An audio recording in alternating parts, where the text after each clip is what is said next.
BBA, BCA, BCom Computers, 100% placement guarantee. I create Degree College, Kukatpalli, Hyderabad. నమస్తే రమగారు. నమస్తే జయ. రమగారు, ఏదైనా జానపద కథ చెప్తారా? చెప్తాను జయ. అడపా చిరంజీవి గారిది ముసుగు వీరుడు. ఓకే. మాళవ రాజ్యానికి రాజు నాగభూపతి అని రాజుగారు. ఆయనకు ఒక కూతురు కూడా ఉంది. అయితే ఈయన ఏంటంటే కొంచెం గట్టివాడు రాజు. కప్పం ఎప్పటికప్పుడు వసూలు అయిపోవాలి. ఊళ్ళో క్షామం ఉంది, వానలు పడ్డాయి, దేశంలో అతి వానలు కురిసి పంటంతా నానిపోయింది. వాళ్ళు ఎక్కడి నుంచి ఇస్తారు? అయినా సరే గట్టిగా వసూలు చేసేస్తాడు. వినడు మాట. ఈయనకి దేవశర్మ అని ఒక మంత్రి ఉన్నాడు. ఈ మంత్రి సలహా చెప్పినా కూడా ఆయన ఏనాడు వినేవాడు కాదు. బాగా ఖజానా నింపేసుకునే గోలన్నమాట. అయితే ఏమైంది, ఈ రాజ్యంలో దొంగలు పడుతున్నారు. ఇది ఎట్లా? ఖజానాకి పడుతోంది గండి. ఖజానాలో దొంగలు పడుతున్నారు. ఎవడో దొంగ ఇక్కడి నుంచి కొట్టుకెళ్ళిపోయి డబ్బు ఖజానాలో నుంచి వీళ్ళు ఏ ప్రాంతం నుంచి కప్పని తీసుకొచ్చారో ఆ ప్రాంతంలో పనిచేస్తున్నాడు. సూపర్. అయితే మంచి దొంగ. ఈ దొంగ ఇలా దొంగతనం జరుగుతుంది, ఎప్పుడు జరగలేదు, ఇలా కొత్తగా జరుగుతుంది. కాకపోతే ఇతను మంచి దొంగ. ఇతని పేరు ఏంటంటే అగ్నిముఖుడు అనే పేరున్న. అగ్నిముఖుడు వాడి పేరు అవునో కాదో వీళ్ళకి తెలీదు, కానీ వీళ్ళు అలా పెట్టేసుకున్నారు ప్రజలు పేరు. అగ్నిముఖుడు అని పేరు పెట్టుకున్నారు. ఇప్పుడు మనం తుఫాన్లు వస్తాయి, తుఫాన్కో పేరు పెట్టట్లా? అదే కదా. అలాగా ఈ వచ్చేవాడు ఏం చేస్తాడు, వాడు సైనికులు వాళ్ళు ఏదైనా వస్తే పొగొచ్చేలాగా చేస్తాడు. ఏవో బాల్స్ విసురుతాడు, అక్కడ పొగ వస్తుంది, వాళ్ళందరూ పడిపోతారు, వీడు పని చేసుకుంటాడు. పొగ దేని నుంచి వస్తుంది? అగ్ని నుంచే కదా. నిప్పులేందే పొగ రాదు, కాబట్టి అగ్నిముఖుడు అని పేరు పెట్టుకున్నారు. ఓకే. వీళ్ళు కొన్ని ప్రాంతాల్లో కప్పని తీసుకోవద్దు అని వాళ్ళు అడిగారు, కొన్ని ప్రాంతాల వాళ్ళు. అయినా సరే రాజుగారి కప్పాలు లాగేశాడు అక్కడి నుంచి. డబ్బులు లేకపోతే కుదరదని సైనికుల్ని పంపించి కొట్టించి లాగిచ్చి సామాన్లు అమ్మించి మొత్తానికి ఎట్లా కొట్టా డబ్బులు వసూలు చేసేసారు. ఒకరోజు రాత్రి ఖజానాకి చిల్లుబడింది. అతను వచ్చి ఇది పట్టుకుపోయాడు. కరెక్ట్గా చూస్ చేసి ఆ ఊరి పేరు రాసిందే పట్టుకెళ్ళిపోయాడు. ఓకే. అయితే ఇప్పుడు రాజుగారికి చాలా కోపం వచ్చేసింది. ఏమిటి ఇట్లా ఎందుకు ఎలా జరుగుతుంది? ఇప్పటిదాకా అసలు మనం దేశంలోనే దొంగతనాలు లేవు, ఖజానాలో దొంగతనం ఏమిటి, చిన్నతనం, ఎట్లాగైనా వీడిని పట్టాలి. అప్పుడు వీళ్ళు ఒక ప్లాన్ చేశారు. ఏం చేశారు, ఏ ఊళ్ళ నుంచి ఇంకా కప్పాలు రావాలి లెక్క పెట్టారు. ఒక ధవళగిరి, కాంతిగిరి, ఒక 6 ఊళ్ళు. సరే, ధవళగిరి నుంచి బలవంతంగా పట్టుకొచ్చేసేయండి, చూద్దాం వీడేం చేస్తాడు. ఒక ఊరు నుంచి తీసుకొచ్చి పెట్టారు. తీసుకొచ్చి పెడితే ఒక దొంగ, వీళ్ళు చూశారు, అతనికి కాపలా చాలా టైట్ చేశారు. నిండుగా టైట్గా ఉన్న నల్లటి బట్టలు, బలిష్ఠుడైన ఒక యువకుడు ఎవరో గుర్రం మీద వచ్చాడు. గుర్రాన్ని పక్కకు తోలేశాడు, దాని దారిన దాక్కుంది. తన లోపలికి వెళ్తున్నాడు. ఆ ఖజానాకి వెళ్ళే అన్ని మార్గాలు అతనికి తెలుసు. కొంతమంది సైనికుల మీద పడి పట్టుకోబోయారు. ఇతనేవో అగ్నిలోకి గాల్లోకి గోళీ లాంటివి విసిరాడు, పొగొచ్చేసింది. దాంతో అందరూ స్పృహ తప్పి పడిపోయారు. లోపలికి వెళ్ళేసి తీసేశాడు ఖజానా. లోపలికి వెళ్ళిపోయాడు. ధవళగిరి డబ్బులు తీసేశాడు. ధవళగిరిలోనే మొత్తం పనిచేశాడు. ఓకే. రాజు పిచ్చి కోపం వచ్చింది. మళ్ళీ ప్రయత్నం చేద్దాం అనుకున్నారు. మళ్ళా ఇంకా కొన్ని ఊళ్ళ నుంచి పట్టుకొచ్చారు. ఈసారి అబ్బాయి ఏం చేశాడు, ఈ కుర్రాడు ఒక పురాతనమైన దేవాలయం, ఆ దేవాలయంలో బోలెడు బొమ్మలు అవి కూడా రాస్తారు. కొన్ని బొమ్మలు పైకి కిందకి కదిపితే ఆ అమ్మవారి విగ్రహం వెనకాల ద్వారం తెరుచుకుంటుంది. అది కరెక్ట్గా ఖజానా దగ్గరికి వెళ్ళిపోతుంది. అక్కడికి వెళ్ళిపోతాడు. వెళ్ళిపోయి డబ్బు భుజాన్ని వేసుకుంటాడు. అదంటే అంటే వీడికి లింక్స్ అన్ని తెలుసు, వాడికి తెలుసు. వాడికి ఎట్లా తెలుసు అనేది ఎవరికీ తెలియదు. పట్టుకొచ్చేస్తాడు. అయితే తిరిగి వస్తుంటే అతను అంతఃపురం వైపు నుంచి వస్తాడు. అంతఃపురంలో రాజకుమారి కూతురు మెలకుగా ఉంటుంది. అమ్మాయి, నువ్వు ఫలానా వాడివైనా దొంగవైనా అని కనుక్కుని నేను నిన్ను చూశాను, నాతో యుద్ధం చేసి గెలిచి వెళ్ళాలి నువ్వు ఇక్కడి నుంచి అని లాఘవంగా కత్తి తీసేసరికల్లా యువరాణి పేరు స్వప్నమాల. ఆ స్వప్నమాల ఇతను యుద్ధం చేస్తారు. ఆ వచ్చిన అగ్నిముఖుడు స్వప్నమాల ఇద్దరు యుద్ధం చేస్తారు. చివరికి స్వప్నమాల కత్తి వదిలిపెట్టేస్తుంది. అతను సంచి డబ్బుల మూట పుచ్చుకుని వెళ్ళిపోతాడు. కాకపోతే ముసుగు తీసేస్తాడు. ముసుగేసుకుని ఉన్నావని ఎక్కిరిస్తుంది. ముసుగు తీసేస్తాడు. ఒకళ్ళనొకళ్ళు చూసుకుంటారు. ఆ అమ్మాయికి 19 ఏళ్ళు ఉంటాయి, అతనికి 25 ఏళ్ళ వయసు ఉంటుంది. 25 ఏళ్ళు కూడా లేవు.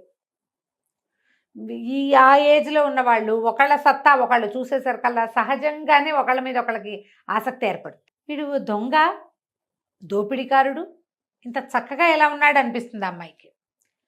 ఈ అమ్మాయి ఇంత నాజుగ్గా ఉంది, చక్కగా నాజుగ్గా తెల్లగా పింగాణి బొమ్మలే ఉన్న అమ్మాయి ఎంత లాఘవంగా ఇంత బదులైన వాడిని కూడా ఓడించడానికి ప్రయత్నం చేస్తుంది. నా వల్ల కాదని భయపడకుండా ఆ అమ్మాయిలో ఉన్న లాఘవము సౌందర్యము అబ్బాయిని ఆకర్షిస్తుంది. మర్నాడు పొద్దున రాజు ఆశ్చర్యపోతాడు, ఎంత ప్రమాదం అమ్మా, ఎట్లా చేసావు ఈ పని నువ్వు అంటే, ఎవరు చూశారు నేను యుద్ధం చేయటం అంటూ. కొంతమంది సైనికులు చూశారు, వాళ్ళ యుద్ధం జరుగుతున్న ఈ కత్తి యుద్ధం ద్వంద్వ యుద్ధం జరుగుతుంటే బెదిరి భయపడి మీ దగ్గరికి రాకుండా ఆగారు. 5-6 సైనికులు నిలబడి చూశారు మీ ఇద్దరు యుద్ధం చేయటం, ఎంత ప్రమాదకరమైన పని చేసావు అంటే ఈ అమ్మాయి చెప్పింది, చాలా లాఘం ఉన్నవాడు అతను, చాలా గట్టివాడు యుద్ధంలో, కానీ మొహం చూసినా కూడా చూశానన్న హింట్ మాత్రం ఆ అమ్మాయి ఇవ్వల. అక్కడి నుంచి వెళ్ళిపోతాడు. ఆ కుర్రాడు కూడా డబ్బులు పుచ్చుకుని వెళ్ళిపోతాడు. ఆ ఊళ్ళల్లో పంచబడుతుంది డబ్బు అంతా. అయితే ఇతను ఒక గుహలో ఉంటాడు, అతని నివాసం. ఆ గుహ దగ్గరికి వెళ్ళేసరికల్లా అతని తండ్రి లేచి వస్తాడు. తండ్రి ఉంటాడు, తండ్రి మెచ్చుకుంటాడు అనమాట కొడుకుని. వీడి పేరు ఏంటంటే విక్రముడు. విక్రమ్, చాలా మంచి పని చేస్తున్నావు, ఇవన్నీ కరెక్ట్గా ఏ ఊరికి అందించాల్సిన డబ్బులు ఆ ఊరికి అందించేసావా అని మాట్లాడుతూ నీకు ఒక రహస్యం చెప్పాలి అని చెప్తాడు. ఏ లక్ష్యంతోటి నేను ఇక్కడ ఇంత చీకట్లో ఈ రకంగా నివసిస్తున్నాను, ఆ లక్ష్యాన్ని నువ్వు తప్పకుండా నెరవేర్చగలవు నాయన. రుద్రసేనుడు ఆయన పేరు, ఈ విక్రమ్ వాళ్ళ నాన్న పేరు అని చెప్తే, ఏమిటి రహస్యం ఏంటంటే, పూర్వం ఈ మాళవ రాజ్యానికి జయభూపతి అని ఒక రాజుగారు. ఓకే. పూర్వం ఈ మాళవ రాజ్యానికి చంద్రశేఖరుడు అనే ప్రభు ఉండేవాడు. నేను ఆయనకి అంగరక్షకుడిగా పనిచేసేవాడిని. ఆయనకు ఒక కుమారుడు ఉన్నాడు, కీర్తివర్మని. నీకంటే ఒక 4 సంవత్సరాలు పెద్దవాడు. మహారాణి నిండు గర్భవతిగా ఉన్నప్పుడు ఈ నాగభూపతి, ఇప్పుడు రాజుగా ఉన్న ఆయన దగ్గర సర్వసైన్యాధ్యక్షుడు. ఓహో. ఎలాగైనా రాజుని పడగొట్టి రాజ్యాన్ని చేజెక్కించుకోవాలని ప్రయత్నం చేసి ఒక కల్లోలాన్ని సృష్టించి ఆయన మీదకి ఉసుకొల్పాడు కొంతమందిని. ఈ సందట్లో రాజుగారు మరణించాడు. రాజుని రాజకుమారుణ్ణి ఇద్దరిని సంహరించేందుకు ప్రయత్నం జరిగింది. ప్రయత్నంలో రాజుగారు మరణించాడు, రాకుమారుడు తప్పించుకున్నాడు. ఈ అబ్బాయి, ఇతనికి ఒక 4-5 సంవత్సరాల వయసు, ఆ అబ్బాయికో 8-9 సంవత్సరాల వయసు. నా కీర్తివర్మ 4 ఏళ్ళు పెద్దవాడు నీకంటే. యువరాణి మహారాణి కూడా గర్భాలసతోటి పారిపోయింది. ఆమె కని మరణించింది. ఆ శిశువుని ఒక చెలికత్తకి, ఒక పరిచారికకి అప్పచెప్పింది. నేను రాజుగారి వెంబడబడి ఈ సైనికులు వస్తుంటే ఆయన వెనకాల పడి నేను వెళ్ళాను. ఆయన మరణించి నా కొడుకుని రక్షించు, కూతురు సంతానం ఎవరు పుడతారో వాళ్ళని రక్షించు, రాజ్యం జాగ్రత్త అని నాకు అప్పచెప్పి ఆయన మరణించాడు. నేను తిరిగి వచ్చే లోపల మీ అమ్మని చంపేసి నిన్ను కూడా చంపడానికి ప్రయత్నం చేశారు. ఇన్ని జరిగిపోయినాయి అన్నమాట. రాజుకి బాగా సన్నిహితుడైన రుద్రసేనుడి తాలూకు భార్యని పిల్లాన్ని కూడా చేసేశారు. అయితే ఇప్పుడు మంత్రిగా ఉన్న ఈయనే ఏదో వారి శర్మ, ఏం శర్మ ఆయన పేరు, దేవశర్మ గారు. ఆయన ఏం చేశాడంటే, మీ అమ్మ చనిపోయినా నిన్ను తప్పించి దాచిపెట్టాడు. మంచి ఆయన. నేను తిరిగి వచ్చాక పిల్లవాడిని నిన్ను నాకు అప్పచెప్పాడు. నేనేమో ఈ కీర్తివర్మని తప్పించాను. ఈ తప్పించిన కీర్తివర్మని రత్నాల వ్యాపారి, నాకు పురాతన స్నేహితుడైన ఒక ఆయన దగ్గర పిల్లవాడిని అప్పచెప్పారు. రాచ విద్యలు నేర్చుకుంటూ ఆయన దగ్గర పెరుగుతున్నాడు, ఆయన దగ్గరే ఉన్నాడు. అయితే కుర్రాడు అడిగాడు, యువరాణి మరి మహారాణి ప్రసవించింది కదా, ఏం శిశువు కలిగిందంటే ఆడ శిశువే కలిగింది, మరి అమ్మాయి ఎక్కడుంది అన్నాడు. ఎక్కడో ఉంది, అది రహస్యం, ఇప్పుడు నేను నీకు చెప్పను అన్నాడు. శిశువు ఉంది, నీకు చెప్పను, కీర్తివర్మను మాత్రం మనం కలుద్దాం. అక్కడి నుంచి కొద్ది రోజులకి ఇలాగే హడావిడిగా నడుస్తూనే ఉంది. వాళ్ళు కప్పాలు వసూలు చేస్తున్నారు, ఈ అబ్బాయి ఏమో వెళ్ళి వాటి పట్టుకొచ్చేస్తున్నాడు. ఏ రకంగా అయినా సరే తప్పించేసుకుంటాడు, దొరకడు. వాడికి వచ్చిన విద్యలు అన్నీ అదేదో మంత్ర విద్య వచ్చు, కనపడినట్టే కనపడతాడు, మాయమైపోతాడు. ఓకే. ఇలాగే చెప్పుకుంటున్నారు. సరే, కీర్తివర్మ, వజ్రాల వ్యాపారి ఈయన స్నేహితుడు, తర్వాత రుద్రసేనుడు, విక్రముడు నలుగురు కలిసి కూర్చుని మాట్లాడుకుని మన రాజ్యాన్ని మనం వెనక్కి తీసుకోవటం ఎట్లా. కీర్తిసేనుడు అన్నాడు, నేను ఎప్పుడే నాగభూపతిని సంహరిస్తానంటే అదంత సులువు కాదు.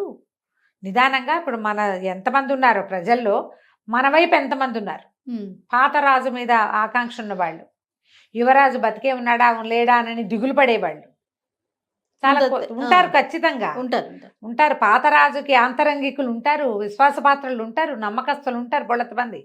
వీళ్ళలో ఇప్పుడు ఈ ఉన్న సైన్యంలో, తర్వాత ఉన్న అధికారుల్లో మన వాళ్ళు ఎంతమందో ఒకళ్ళతో మాట్లాడుకుని వాళ్ళందరినీ మెల్లిగా మన వైపు తిప్పుకుంటే అప్పుడు తక్కువ సైన్యంతో మనం నాగభూపతిని జయించవచ్చు.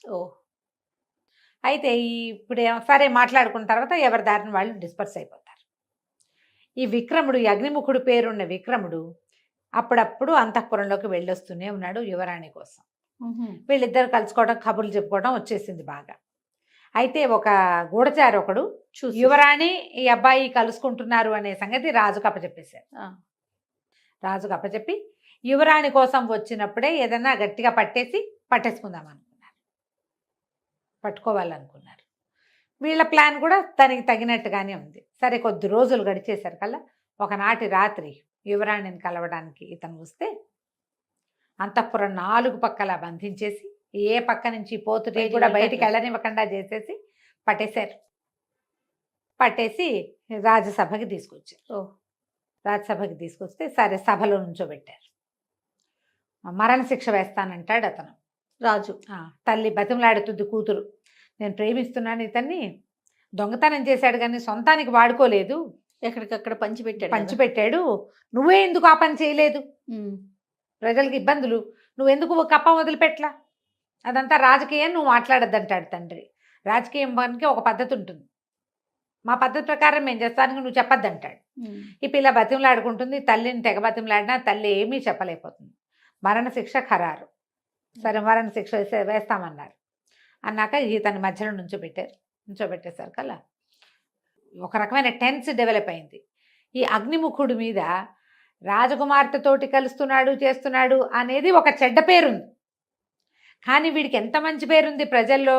అందరికి కొంతకాలంగా వాడు ప్రతి ఊళ్ళోనూ ఆరాధ్య దైవంగా ఉన్నాడు అతను. అంతే, ప్రతి ఊళ్ళోనూ ఈ కప్పం కట్టలేక బాధపడే ప్రతి వాడికి వీడే కల్పవృక్షం. అంతే. ఎవరికి సంతోషంగా ఉంటుంది?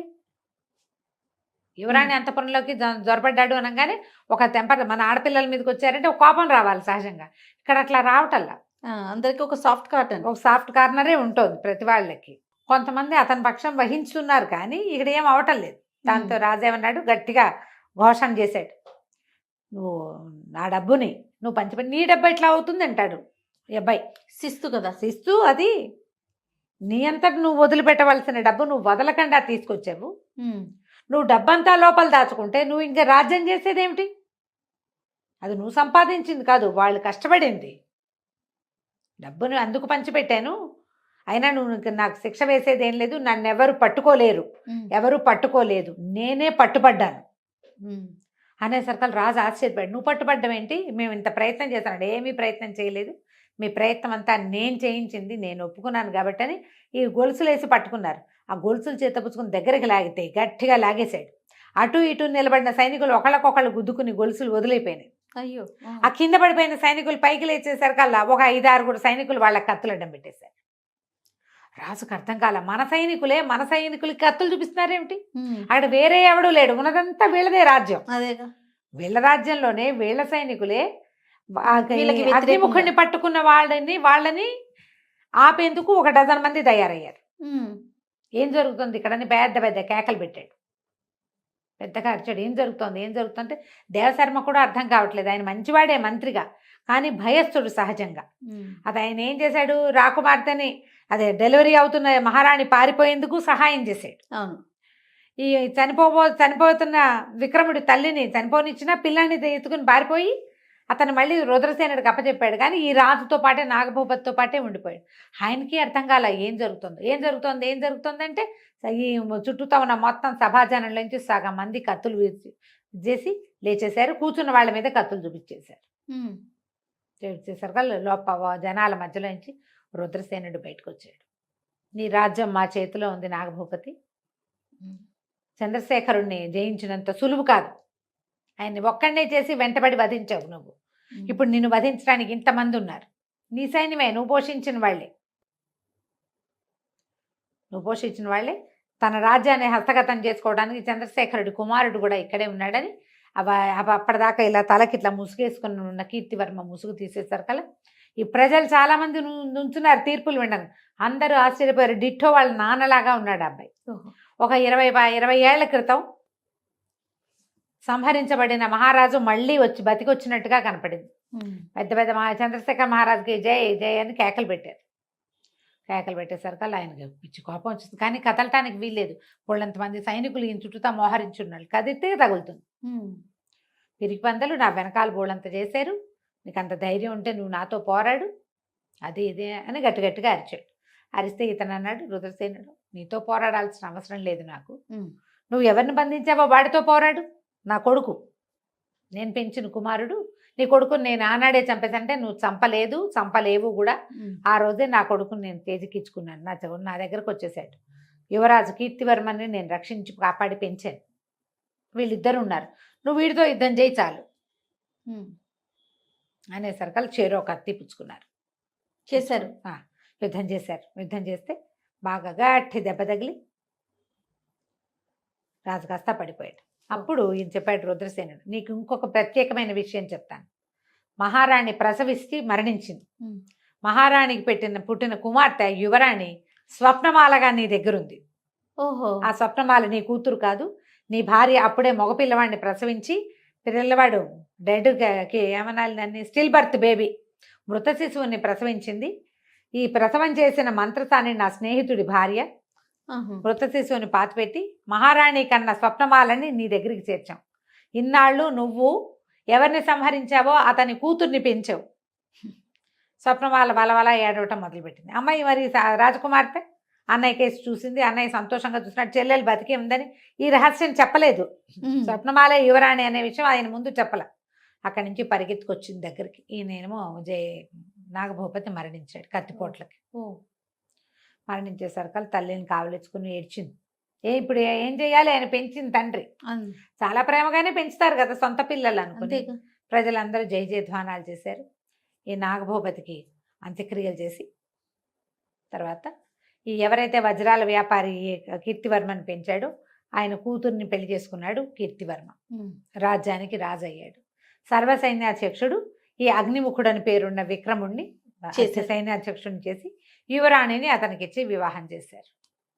తర్వాత ఈ ముసుగు వీరుడు కొంతకాలం, సంవత్సరం 2 ఏళ్ల పాటు ఇక్కడ చిన్నంగా తిరిగి దేశంలో చాలా ఊళ్ళని సంరక్షించాడు. ఆ ఊళ్ళ సంరక్షణ అంతా సజావుగా జరిగేలాగా ఈయనతోటి కలిసి తన తండ్రి మంత్రి సహాయంతో వీళ్ళిద్దరూ సుభిక్షంగా రాజ్యం ఉండేలాగా కాపాడుకున్నారు. కథ కంచికి మనం ఇంటికి. తప్పకుండా. చాలా బాగుందండి. నమస్తే. నమస్తే.